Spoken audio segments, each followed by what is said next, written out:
इलाका जो है ना वो अपर पंजाब जैसा नहीं है, क्योंकि वहाँ पंजाब के 4 फसलें उनकी हैं, जैसे गन्ना है, कपास है और गंदम वगैरह भी है यार, वो 4 चीजें, तो उनके ज्यादा वाफर मिकदार में उनके पास है तो उनके तो बिक जाती है,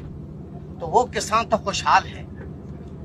लेकिन हमारे यहाँ जो है ना सर इतनी क्वांटिटी नहीं है हमारे पास, यानी कि हमारे पास बड़े किसान के पास अगर थोड़ा सा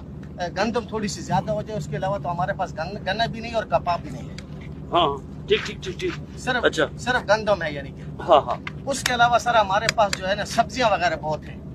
यानी हर किस्म की सब्जी है। तो उसके लिए सर हमारी जरूरत सोलर की है सर, कि पेट्रोल अगर मैं सर जी मैंने मिसाल के तौर पर मैंने 2 एकड़ जमीन काशी है गोभी, फूल गोभी, तो सर अगर मैं 5 रुपए किलो बेच रहा हूँ मुझसे कोई खरीद नहीं रहा है इस वक्त, अभी आज की बात कर रहा हूँ सर,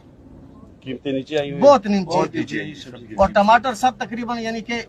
150 रुपए के 5 किलो, यानी 120 रुपए के 5 किलो इस हिसाब से मिल रहे हैं सर।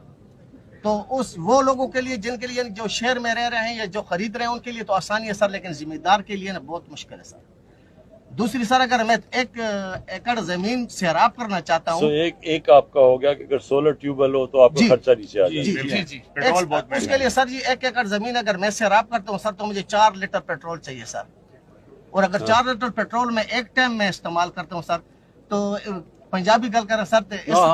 इस रहे कि आज मिसाल तौर पर अगर ये पोजीशन रही सर हर तीसरे दिन में मतलब है कि जमीन पानी पिलाना पैसी, तो फिर मतलब है इसने उसी के मैं हर दूसरे तीसरे दिन है कि 4 लीटर पेट्रोल और उसकी कीमत में अगर परसा तो सर अगर असा सारे जिम्मेदारों से सोलर रिलीफ दी वजे सर जी सब तो दुई जी सर गल कि एग्रीकल्चर वास्ते जिहड़ियां दो अद्वियात ने सर दवाइयां जिहड़ियां ने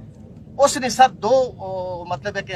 फैट होने, एक तो ये सर कि वो असली तो नकली भी ज्यादातर नुकसान है सर। मिसाल के तौर पर अगर मैं 1500-2000 ने कोई दवाई इस्तेमाल करना, ये जरा तुम नोट करो, ये जो है ना नकली दवाई है इसके ऊपर पूरा क्रैक डाउन करना पड़ेगा सर। अगर बिल्कुल कह रहे हैं नकली